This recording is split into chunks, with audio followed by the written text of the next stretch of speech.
Bienvenidos a todos, les pedimos nuevamente disculpas por este problema técnico, estábamos trabajando en el canal de traducción. Aprovechamos esta oportunidad para agradecer fundamentalmente a todo el equipo del Instituto de Efectividad Clínica y Sanitaria, del IEX, por todo el apoyo que tuvieron durante estas dos jornadas, y fundamentalmente para este día de hoy al Departamento Internacional de la Universidad de Chicago, que nos permite tener a Krista Curel como disertante principal en la plenaria y al doctor Jorge González como traductor. Krista Curel tiene una amplia experiencia en el campo de la salud, pero empezó su carrera académica como abogada, se recibió de abogada y posteriormente estudió enfermería, graduándose en Rush University como enfermera universitaria. Desde el año 2001 trabaja en puestos de liderazgo en el Medical Center de la Universidad de Chicago y durante la última década Krista ha ayudado a desarrollar en el Departamento de Excelencia Clínica, enfocándose fundamentalmente en la evolución de la gestión de riesgo, la seguridad del paciente, la mejora de procesos en calidad, control de infección, entre otras áreas. Actualmente Krista se desempeña como vicepresidente del Chief Compliance Officer o la Oficina de Cumplimiento Normativo de todo el sistema médico de la universidad y supervisa el programa de privacidad de pacientes. Recientemente, Krista fue promocionada al puesto de directora de Integración y Transformación y está trabajando junto al presidente del Sistema de Salud de Chicago Medicine para implementar un modelo de servicio de atención compartido en todas las áreas operativas.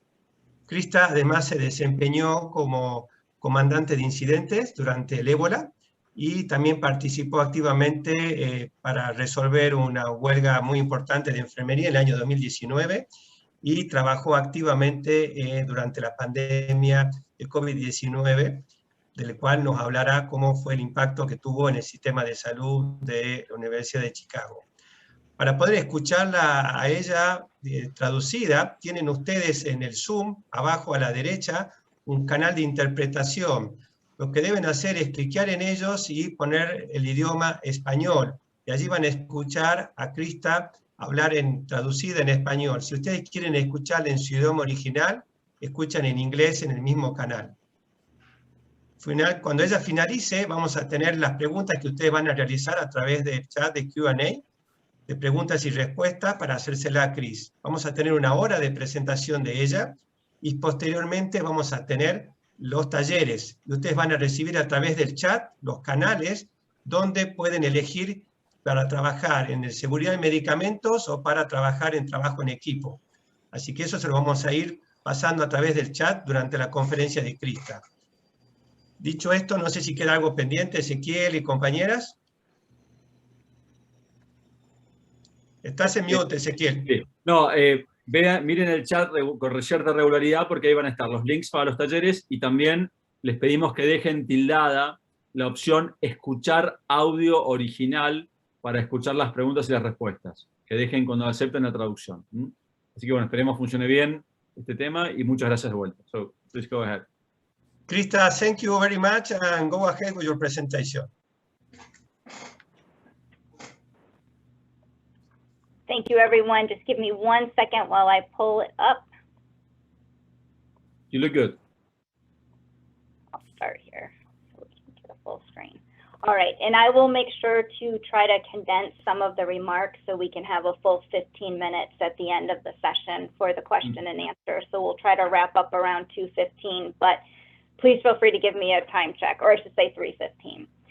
So before we get started, I did want to just acknowledge that I am absolutely aware across the world, we are all at different stages in our response to this pandemic. And I understand that many of the countries that you're representing on the call here today, you are seeing a huge surge in patients, and you're at what we had referred to as the height of the pandemic response. And so I just wanted to acknowledge, I understand the complete physical and emotional exhaustion that you may be feeling right now. We certainly felt that for many, many months here in the United States.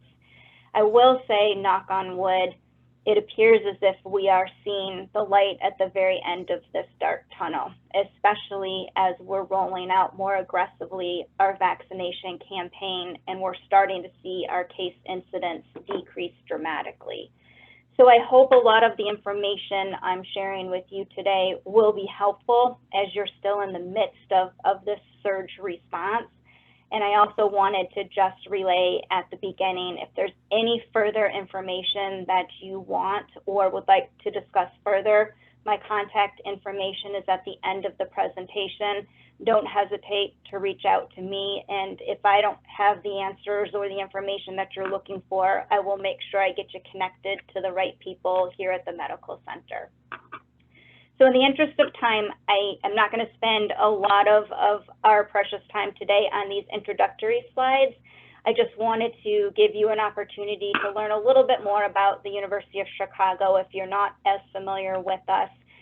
We are in the south side of Chicago, surrounded by a number of economically depressed neighborhoods, primarily Black and Brown community members who have been significantly affected by the pandemic. And you'll see that when we get into some of our additional statistics around the racial breakdown of our patient population. We are separate and distinct from the University of Chicago, but we absolutely collaborate with them, especially when we're responding to an event like the pandemic that affects our entire community. As you can see, we are an incredibly busy institution and we are operating at 100% capacity every single day, which as you can imagine with an influx of this brand new patient population that we saw during COVID, it put a lot of strain on our facility. We also were particularly stressed during the same time period in seeing a 20% increase in the number of traumas that we were getting to our organization. So blunt force traumas, either stab wounds or gunshot wounds, and that has not unfortunately slowed down. So even today, we are seeing 25 to 30 level 1 traumas coming into our facility on a daily basis. So again, really has stressed us in terms of capacity, and we're going to talk more about that today and some of the mitigation steps we took to remain open to our patients and, more importantly, our community.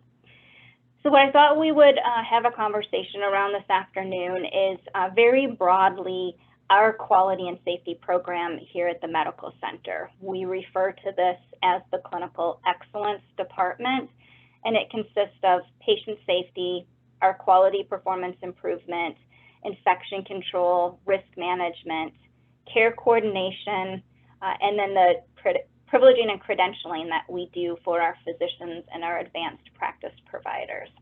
And then hopefully we'll take some of the lessons learned from that program, and in particular the culture of safety that we have built here at the medical center, and illustrate how that helped us and really influenced our response to the pandemic. And we'll talk a little bit more about our hospital incident command system and go into a bit deeper dive on some of the branches within that system that were incredibly instrumental to really help us respond to the pandemic that we faced. So just very broadly, what are the foundational elements of our culture of safety and our quality program here at the medical center?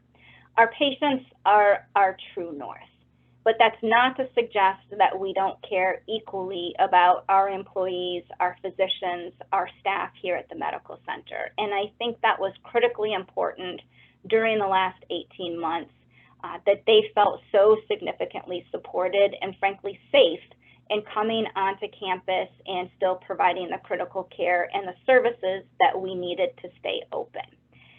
Part of the reason we were able to do this is because of the other significant foundational element of our culture, and that's transparency. Transparency with our employees, with our patients, and with their families. So we have an open policy where we want to hear from our staff, from our providers, if they think things are going well, and especially if they think we've missed the mark.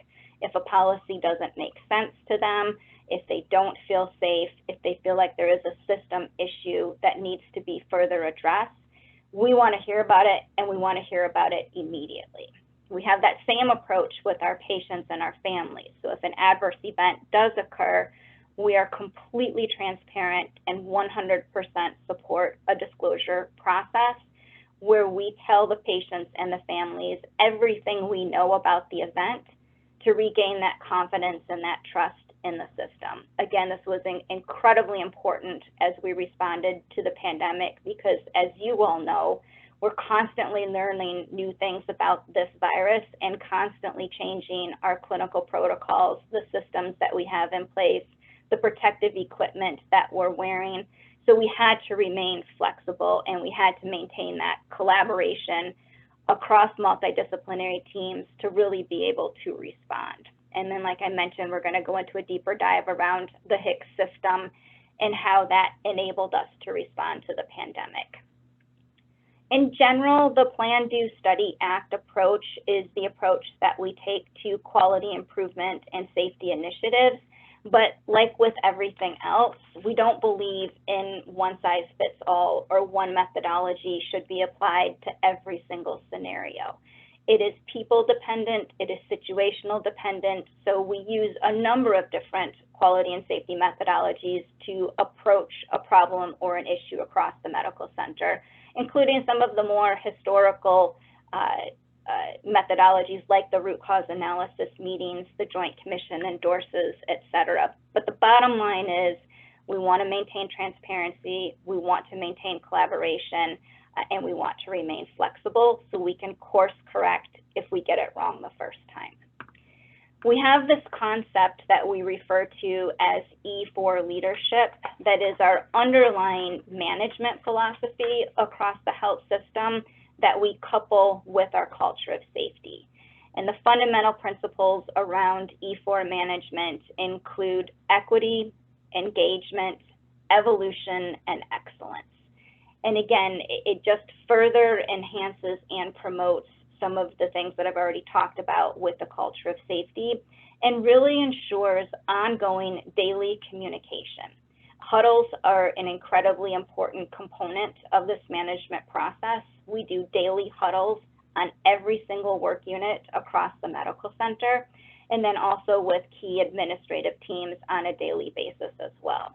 As you can imagine, this was very helpful during the height of the pandemic because it not only allowed a very effective and efficient means of communication, but it allowed us to routinely communicate the rapid changes that were occurring from policies, from the equipment that we were, again, distributing out on the floors, and then it enabled us to reinforce things in a very timely manner as well, and ensure that we were sustaining the critical policies and procedures that were in place. So again, just another example of that E4 leadership.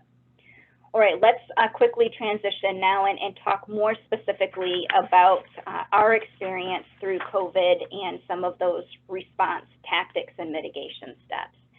So just to give you a sense of what we faced, we essentially had two major surges of patients.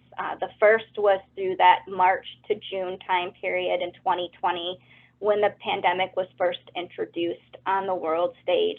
And we reached a census of around 165 positive patients and certainly saw many, many more in the ambulatory setting. As we talked about earlier, one of our main priorities was to remain open to our community and to the broader Chicagoland area. Every hospital in the state of Illinois and in the country was required to be able to care for a COVID positive patient, but we all had certain levels of expertise. And certainly we wanted to remain as open as possible to our community partners who needed a higher level of care to transfer their patients to. With this first surge, I will say we tried to perfect our clinical pathways and our approach to treatment of the virus. I think one of our main priorities was to keep patients off mechanical ventilation. We saw an increase in mortality with being on a ventilator. So we really worked to reduce not only ICU admissions, but mechanical ventilation. And we're incredibly successful with that and developing pathways that prevented that ventilation from having to occur. This next slide is a snapshot in particular of our emergency room volume during this time. On a normal day prior to COVID, on a busy day, we would see around 220 patients from the community in the ER. As you can see, the burden of the COVID patients spiked during this time. Now, the good news is, represented by the gray bars, we were able to discharge a lot of those patients directly from the ED, but we also obviously admitted a large number of patients as well. And this just gives you a more recent reflection of the number of patients that we saw during the second surge. So in the late fall, early winter months, end of 2020, beginning of 2021 is when we started to see another increase in patients creeping up above 100 patients a day from a census perspective. And we have now significantly seen that trend down. I think today was the first day our COVID volume was under 20 in the medical center. So like I said, a lot of work around capacity. You know, it may not sound like 165 patients, extra patients a day is a lot to absorb, but again, when you're at 100% capacity routinely, it really was an absolute stress and burden on the system.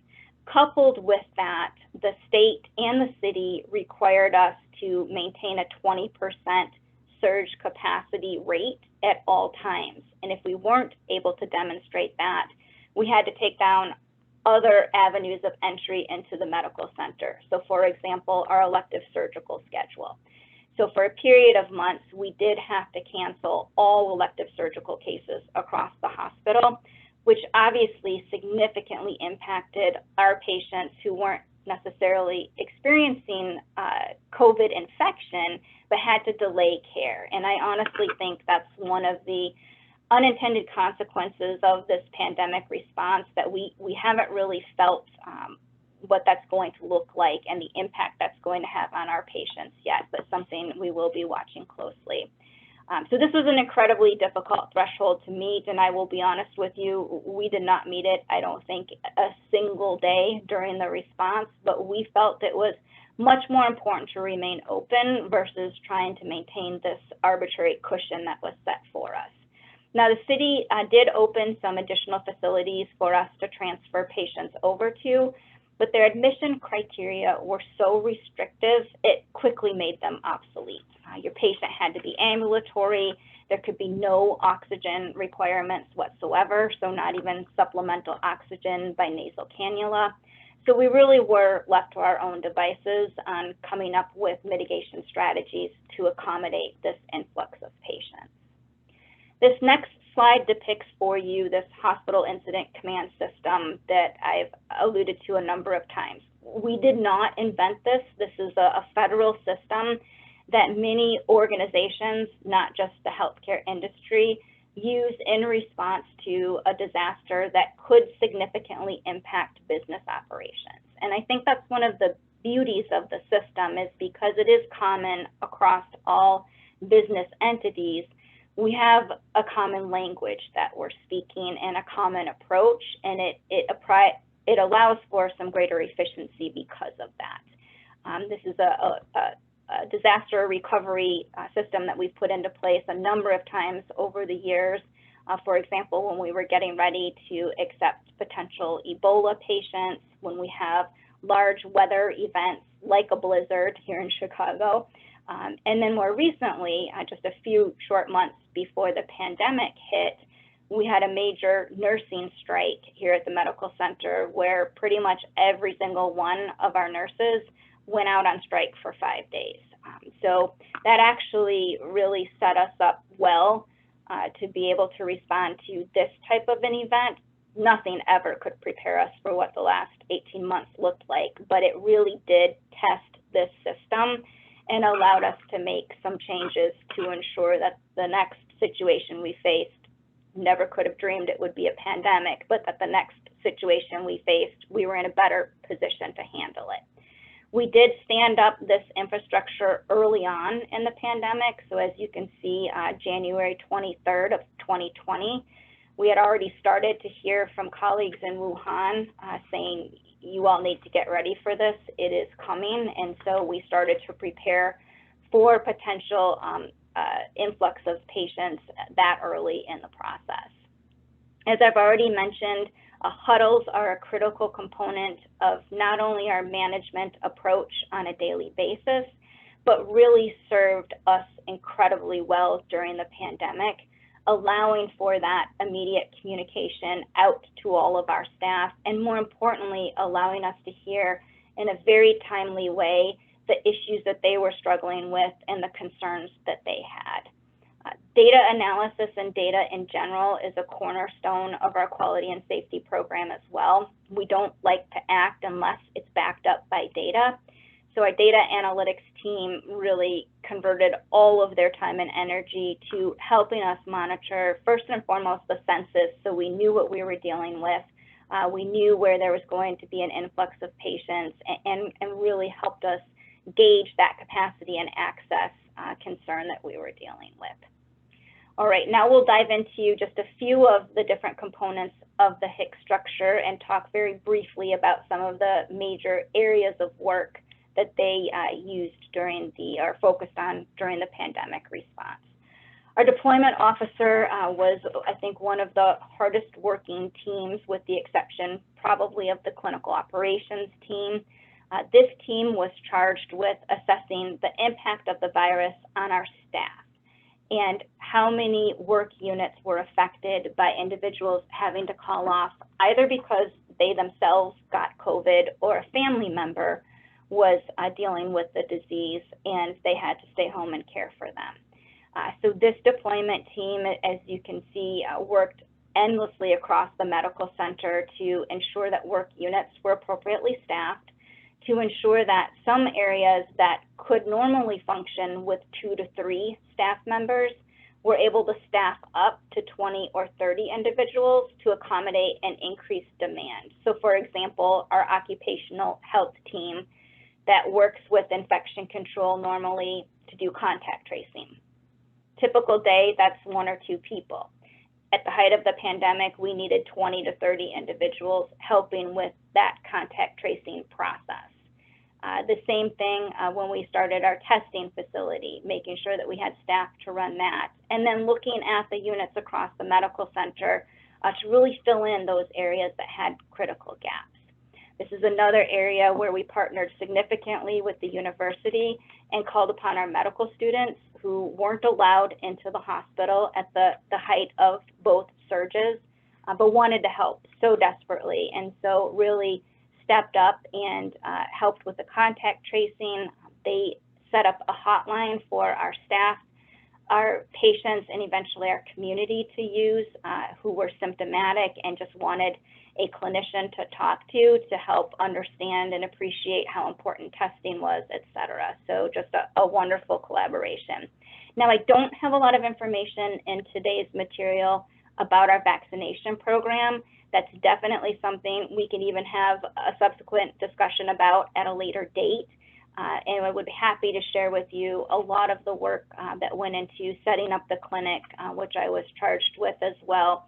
And then also we had a very robust group of physicians that helped us make decisions around allocation, which was incredibly challenging when at the start we had very little vaccine to administer to our staff, our patients, and the community. So again, a topic for a later conversation, but happy to provide additional detail around that.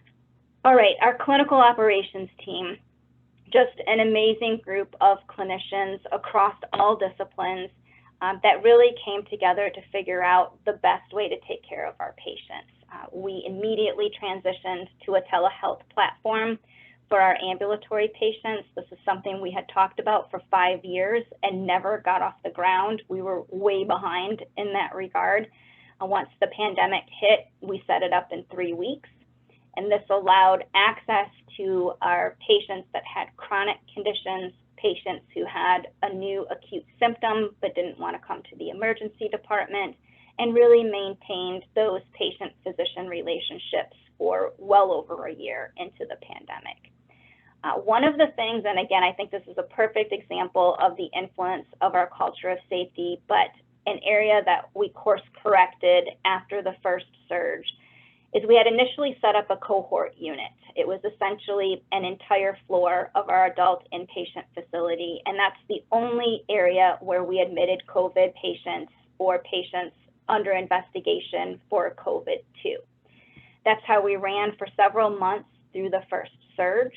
And then after the census dropped down, we regrouped with our clinical staff, and they let us know this isn't working for us. We had staff that were specifically assigned to that unit. They were burnt out. They were exhausted. We had ancillary teams like environmental services, transportation, even pharmacy, who were very afraid of going onto this unit because it was a cohorted, kind of segregated space versus an individual room that they could move more easily in and out of.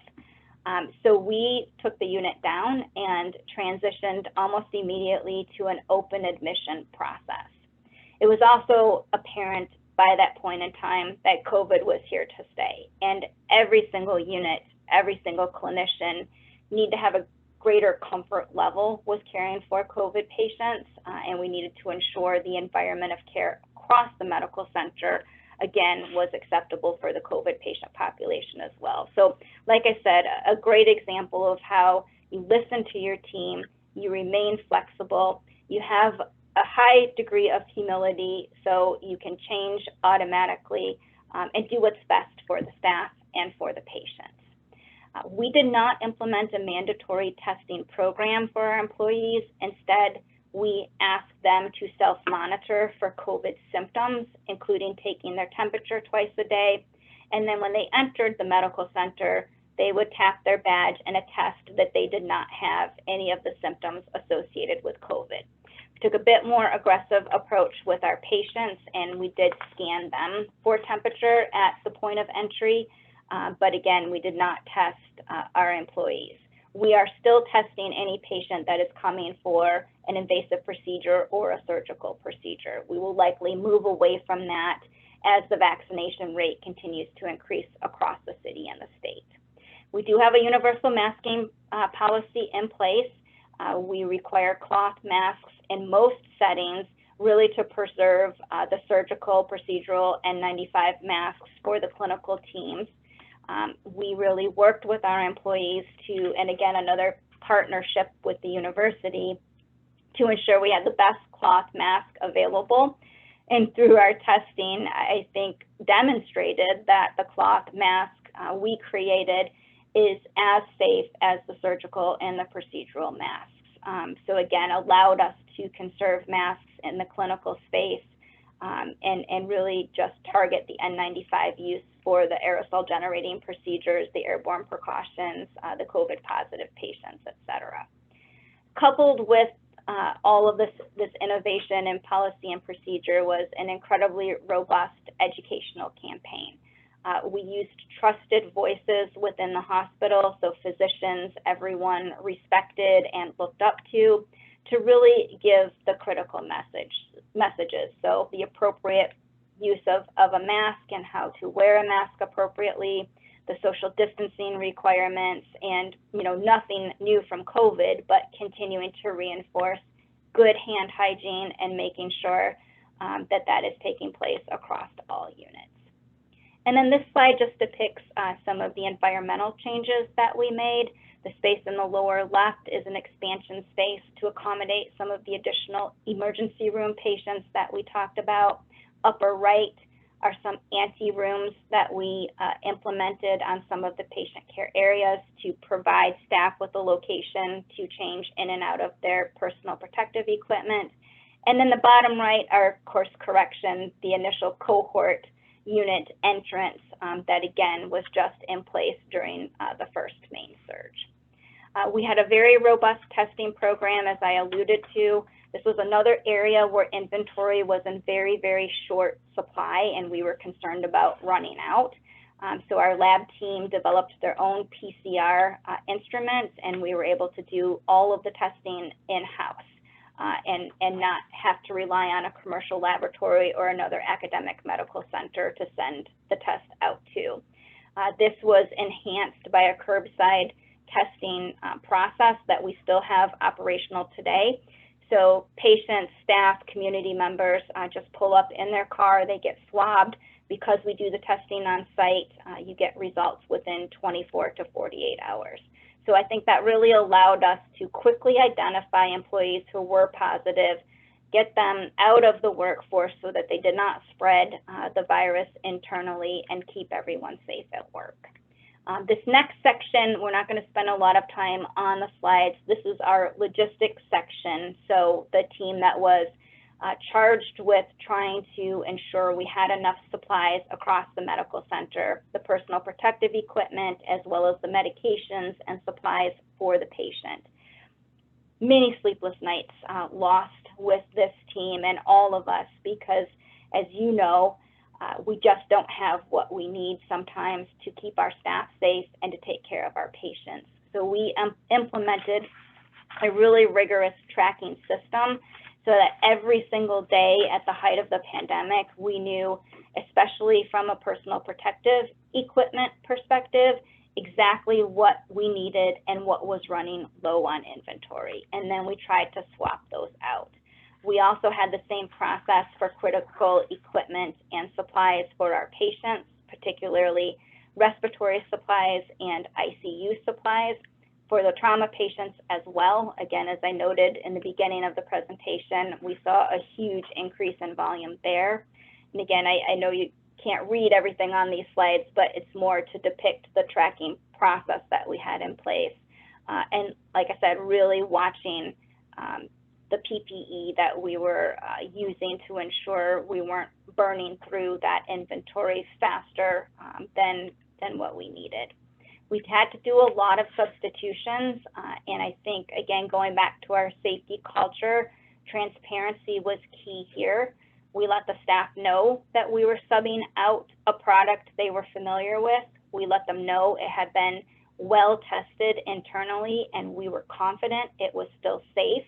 And then we provided the educational materials on those new products so that they knew how to use it, they knew what to wear as a substitution, et cetera.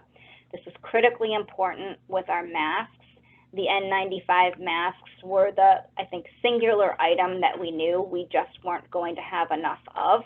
Our team just did a phenomenal job at sourcing them. And again, as you can see from this slide, really finding some good alternatives. And that's what was very challenging. There were millions of masks available from other countries that did not meet our internal quality standards. We were willing to pay millions of dollars for them, but once we got a small sample in, they just weren't safe. Frankly, our cloth masks were much safer than a lot of them. So we had to get creative, and we did implement a UV process for the small N95 masks where we asked users if their mask was soiled to send it down to have it UV processed, and they would get that same mask returned to them. So there was no cross-contamination, and this was an incredibly successful process that did not result in any infection from the virus. Just a little bit more on deployment. So this next slide shows the percent of our patients who did test positive and who have since returned to work. The great news here is that it is 92%. But as you can see, now we're up to almost 1,300 individuals internally who were affected by the virus personally. And so this deployment center really came together and made sure that we were addressing the staffing shortage concerns. And then the last couple slides in the presentation, again, this focus on employee wellness and safety was paramount throughout the pandemic, but I can't stress enough as you're coming down from things to watch for that post-traumatic stress, to watch for the depression that I think all of us experienced at some time or another during the pandemic, and to really continue to support each other. We did this through a number of different avenues. One was financial, to ensure that if someone did become infected or sick with the disease, that they did not lose money from not being able to work. Many of our employees live paycheck to paycheck, and they couldn't afford to miss a day, let alone 2 weeks of work. So we made them whole. The Safe Together campaign is another example of how we used our key physicians internally to deliver these critical messages, especially around universal masking and social distancing. And then we also really wanted to ensure that we focused on support for families. We knew that schools were closing, elder care facilities were closing, and our employees now had the burden of being an educator, being a care provider at home, and we wanted to make this a little bit easier for them as well. As you can see, it came at significant cost to the organization, around $5.4 million. I'm so incredibly grateful that we were in a position to be able to offer this to our employees, and again, just try to take away some of that stress so they could come to work and just focus on caring for the patient. All right, so just to wrap up, and I apologize if I did go through this a little bit quickly, but again, I want to leave some time for questions and answers. In general, the principles and the lessons that you have implemented around safety and culture, I think were instrumental and are instrumental in this pandemic response. The key ones: transparency, collaboration, flexibility, communication, over-communicate, listen to your teams, especially the frontline providers, and like I said, course correct. And then the last few slides that we did go through very quickly, and I apologize for that because it is as important as everything else we talked about, but really focusing on employee wellness, ensuring they feel safe, ensuring that they now have the tools they need to recover from this pandemic, addressing the social isolation, addressing them not being able to be with a parent or an aunt or an uncle as they were dying during the last 18 months, and the emotional toll that that has had on everyone. So like I said, I can't stress that enough. Okay, I will catch my breath, and again, I apologize if I went too fast. Hopefully, though, it was some information that you did find helpful. As I mentioned at the beginning, please do not hesitate to reach out to me if there's a policy, if there's a clinical pathway, if there's an aspect of the program that you would like to take a deeper dive into, and I'd be happy to share some additional information. Good. Well, thanks, Krista, for this. It's been, and thank you so much to accommodate, to have maybe a shorter time than expected, but you did very well.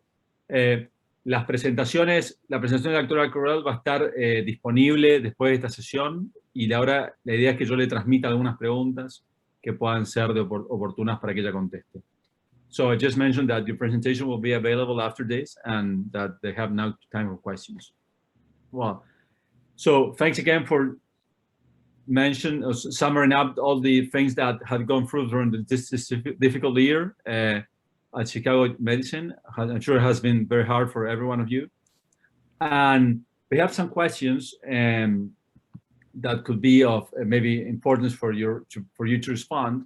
They're related to mainly to how you have worked in the issue of, I would say, ventilation of the different settings of the hospital, because there are some concerns about ventilation, and also, I don't know the word in English, but climatization, how to keep climate temperature in rooms, even cold or warm along the year. So there might be some concerns because we are entering in the winter time back here in the Southern Hemisphere, and it might be challenging for people to be gathered all together in the same room, and there might be questions about how they should use ventilator service, climatization services in the hospital. If you can respond that, if it's possible for you.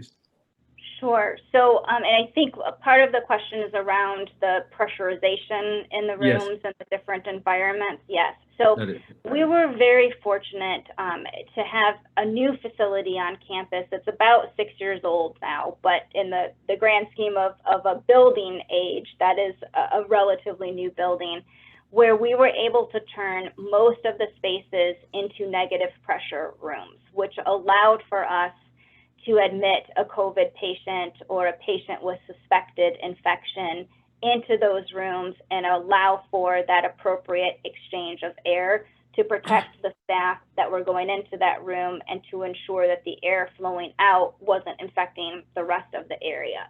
Now, we had to make a decision, especially around cohorting patients, and then later when we went to the open admission process, we had to be very careful about the locations we were selecting, because in our older facility, we couldn't guarantee that flow of exchange with the air coming in and out of the rooms. So, like I said, we were fortunate enough to be able to initially cohort everyone in the new adult hospital, and then when we moved to open admissions, we only allowed open admissions into those rooms in the new hospital. Part of the process that we took early on is we did an inventory of every single space across the medical center, where we could identify which rooms could be converted, which rooms could not, and then that really helped inform that decision. For the areas that we couldn't guarantee, you have to just take additional mitigation steps. So for example, that's where a provider would wear maybe an N95 mask or even a PAPR, an N95 mask with a face shield, so additional personal protective equipment than what we would have normally asked for based on the patient's condition or the procedure that they were doing, but just to ensure that we could keep them safe because we couldn't guarantee the air exchange. We also completely restricted gathering sites within the medical center, so we closed every conference room, we closed every rounding workspace, we converted all of the large lobbies and administrative spaces into areas where our clinicians could gather with the appropriate amount of distance, but very few people in a room. We limited visitation, so we completely restricted visitation to the medical center with the exception of our children's hospital. We allowed one parent with their child at all times. But even in the ambulatory setting, we did not allow any visitors to come in with patients. We removed a lot of the furniture from the lobbies, so we just cut down on the number of bodies in the environment to try to mitigate some of those things. Thank you.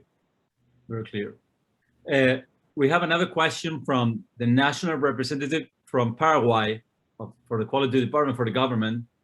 Very good person called Natalia, and she highlights what I thought, I was one of the responsibles for the translation of the slides and the typos that you could still find in there. But I forecast that the E4 strategy was going to be very popular. So she asked, how long the E4 strategy took to be implemented, and how it adapted to the pandemic. And any resistance to change that may maybe show up along the way in the teams where you work, that you have worked with. Yep. So this did not occur overnight. So this has definitely been an evolution and a journey that the medical center has been on for almost 8 years now. Our former president, Sharon O'Keefe, was very invested in the lean management style.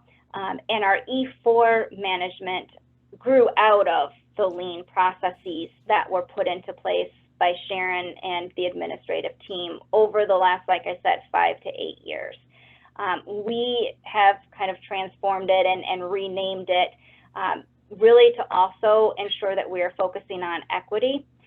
So our diversity, equity, and inclusion program is critically important to us, and that's why we went from E3 to E4 about 2 years ago to really ensure that focus was front and center.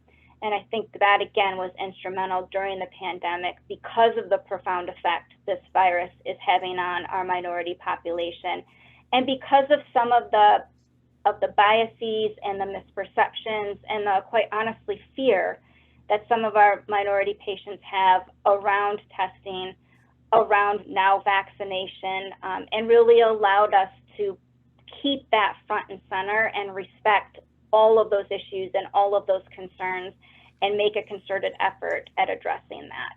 I think, again, one of the other critical components of this management style are those huddles. And I wasn't a huge believer at first. I didn't drink the Kool-Aid right away when it was implemented, but over the years, I have found it to be invaluable. And as the incident commander during all of these disasters, having the ability to conduct those huddles on every unit and using that infrastructure to push out critical information and receive critical feedback really helps significantly.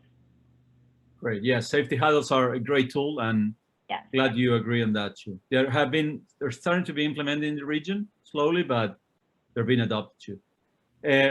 There's another question on the about, because Maria Pereira, she asked about if wards, I believe that she means rooms, were yes. decontaminated after the patient has been discharged. So, I'm sure that there are. Maybe just going to describe a little bit how the ward is cleaned or this. Absolutely. Yes. And this is one of those areas where we did, like I said, change a bit. So initially, we set up that cohort unit where all of the COVID positive patients and the PUI patients were admitted to the same area. And it was a walled off unit that the entire space was negative pressure. So the staff still obviously had to wear all of their personal protective equipment to the highest degree, including the N95s and the PAPRs, because they were then entering that unit where everyone was positive or suspected to be positive. Every room was still cleaned and disinfected per the normal protocols, but the overall workspace and the entire unit did not get completely disinfected, nor is it frankly really now with the open admission policies. We do it room by room, and we ensure that after each patient is discharged, there's what we refer to as a terminal clean of that room that takes about 60 minutes to do, to ensure that it is then safe for the next person, whether now that's a COVID positive person or not. To protect the environment, if we did have to transport a patient that we knew was COVID positive or on respiratory or airborne precautions, we used a tent, a mystified tent that we placed over the patient, again, to try to decrease or eliminate any droplets that were occurring in the environment that allowed us to bypass what would have been a more terminal clean of the entire ward or unit versus room-to-room cleaning. Thank you so much. We have another question from Ricardo Otero from Argentina. And he asked, I'm sure you're familiar with the concept of second victims among staff about the, so how would you describe the level of absenteeism? People to be absent from work? Sorry, it's because of being second victims of stress, burnout, or those kind of things along the process of COVID. So it has had a profound effect on our organization. And I have to say we were struggling with this even before the pandemic hit because of the increase that we've been seeing in our trauma patient population over the years.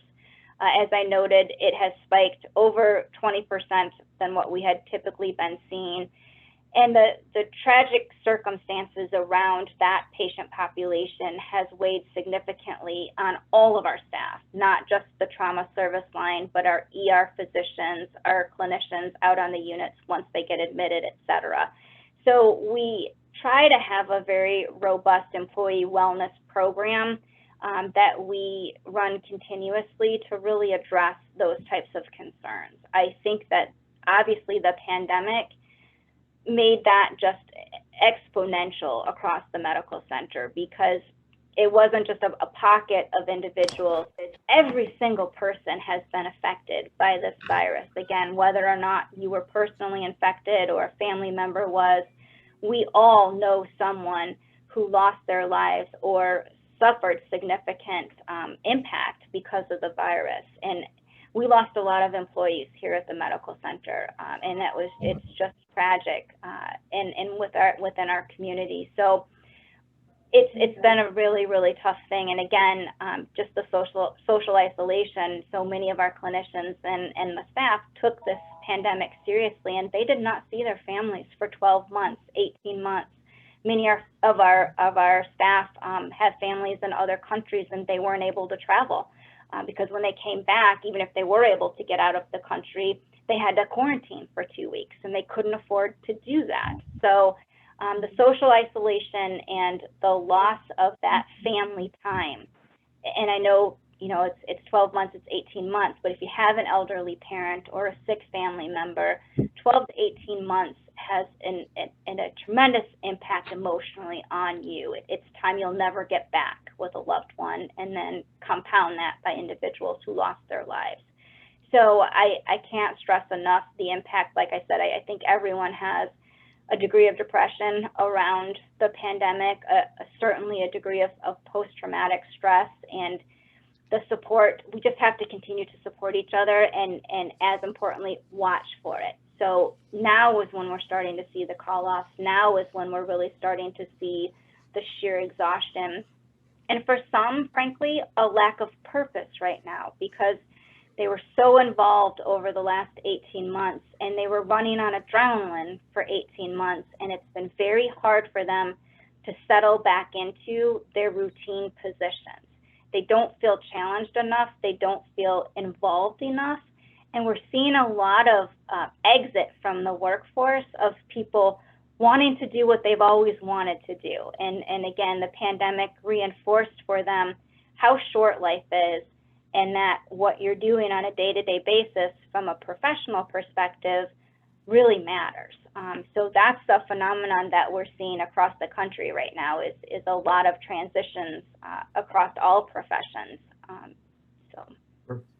Thanks, Krista. Do you still have time to take 2 more questions? I do. I can stay on for at least another 15 minutes. Thanks so much. Just will be 5 minutes more. 5 minutes more.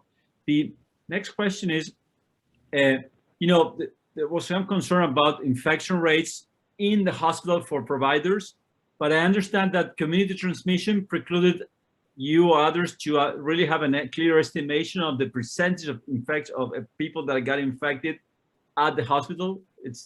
Do you have a figure for that, or it's difficult? So I don't, you know, I could get that for you, because we did. So we tracked it rigorously, especially during the first 6 to 8 months. And what we found, we definitely had our employees, there was some transmission in the hospital. What we feel very confident about is that there was not employee to patient transmission. Yes. Where we saw the transmission, frankly, was some of our staff that were not adhering to our policies and procedures. So they were still gathering in workrooms. They were taking their masks off because they had that comfort level with each other. Oftentimes it was not intentional. It was an attending physician talking to a group of residents, and it's, you know, it's your work family, and you're just used to having that close bond and that close proximity. So you would just forget, and every once in a while you would have an individual who was asymptomatic but positive and not know that they were spreading the virus among their colleagues. So we did have some transmission internally, but very, very little, because what happened next then was, as soon as that positive test came back, is when all those contact tracers went into play and went into action and did rigorous contact tracing. I mean, they would contact 75 individuals for one exposure, and really could narrow down everyone that had potentially been exposed. Now, when we were first starting out, we quarantined all of those individuals. As our staff continued to get sick and continued to have other obligations, and we were so short-staffed, if you weren't symptomatic and you weren't positive, you came to work, even though you may have been involved in that potential exposure circle through the contact tracing. But again, it's just some steps that you have to take, as you all know, when you're in the height of this, to really ensure that you have enough staff to take care of patients. Great. Thank you so much. Last question. And many of us had discussed that between our WhatsApp to ask you, what will remain at the patient safety level after the pandemic hopefully ends? Yeah, so certainly I think, as we've already talked about, this E4 management construct, it just reinforced that it is critically important. Our telehealth platform So while not, I would say, typically thought of as part of a safety program, I see it as a fundamental part of our safety program because it has opened up access to an entire group of patients who may not have been able to come to the medical center. And it allows us to continue to follow them from a chronic condition perspective, to check in with them, and to really ensure that that communication and that ongoing assessment is occurring. So I think those are two of the very critical things. And then just the ongoing collaboration and communication with our entire teams. And I think the camaraderie and the support and the just basically just support and looking out for one another that the pandemic instilled in all of us to ensure that we could meet our mission of taking care of our patients, but that we kept each other safe at the same time. And I think that hopefully we really reinforce that to our staff and continue to reinforce for ourselves as the administrative leaders for the hospital that we can never lose sight of that. Our staff have to feel like we care about them as much as we care about this organization and our patient care mission, because without them, everything else fails. And this was the one event that was so challenging to respond to because that concern was so real. You were terrified that the decisions you were making were going to put our staff in jeopardy. And we weren't on the front lines. We were the ones asking everybody else to be out there on the front lines with our patients. And so it really reinforced for all of us that we owe it to our clinicians and to everyone else who is at the bedside supporting our clinicians to ensure they have a safe environment to work in. Great. Well, thank you so much. Again, a pleasure hosting you, Krista. Thanks again for Chicago University for letting you participate. And not to interrupt, but I will come back anytime you want to, and we can talk about the vaccination program. We can talk about any other topic that you think would be helpful. And if there's a group of clinicians that you would like for me to bring together, like our ICU physicians or our emergency room physicians who were really responsible for developing the clinical pathways, I'm happy to arrange that with all of you as well.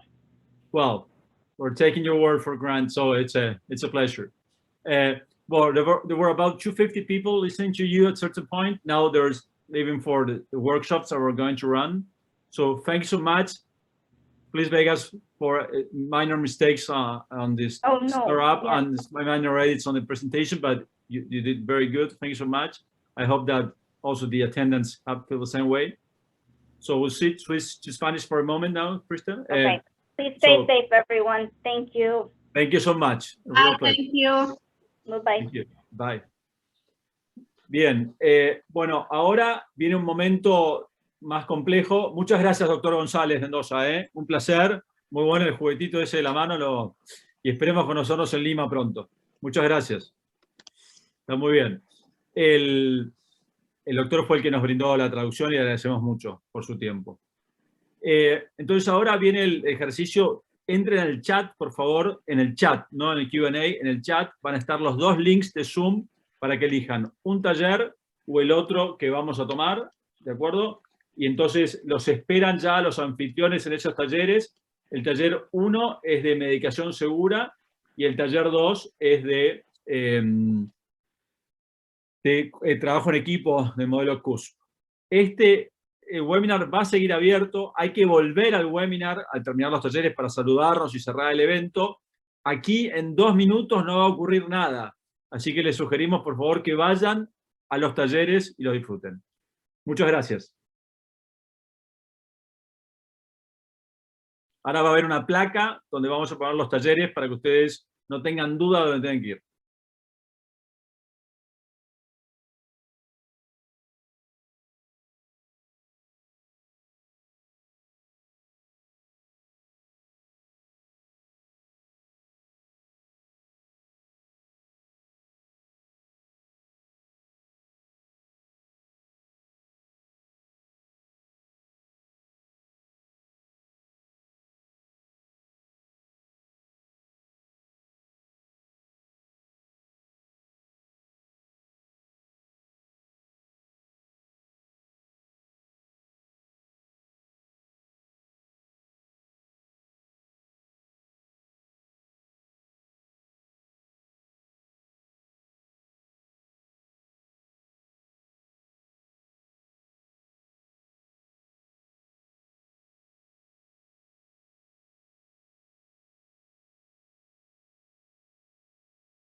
Hola, buenas tardes a todos. Volvimos a compartir en el chat los dos talleres con sus respectivos links para que puedan ingresar. Cualquier inconveniente me escriben en preguntas y respuestas.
Hola. Vamos a esperar que se terminen de sumar todos los del otro taller y hacemos el cierre, ¿sí? Gracias. Ahí terminamos, ¿eh? Así que están volviendo.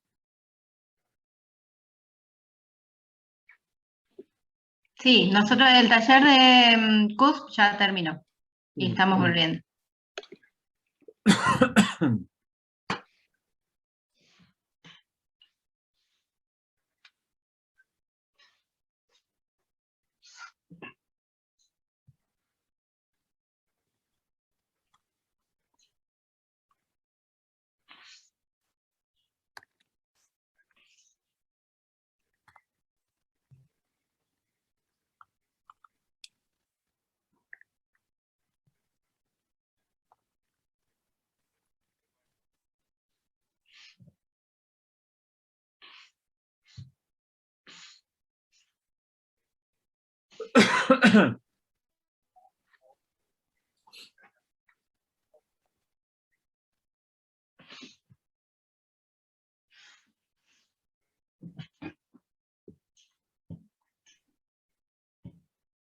Esperamos un minuto y seguimos, ¿no?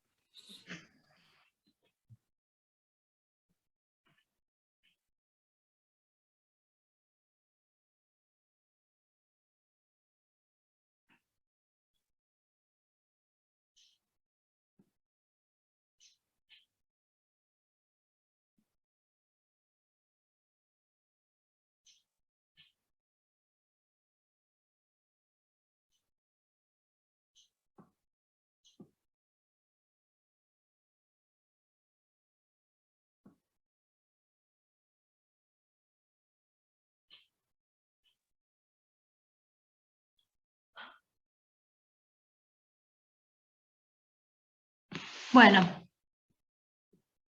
Mila, ¿estás por ahí? Ah, todavía está sumándose gente. Vamos a esperar hasta que se terminen de sumar todas las personas, así hacemos el cierre.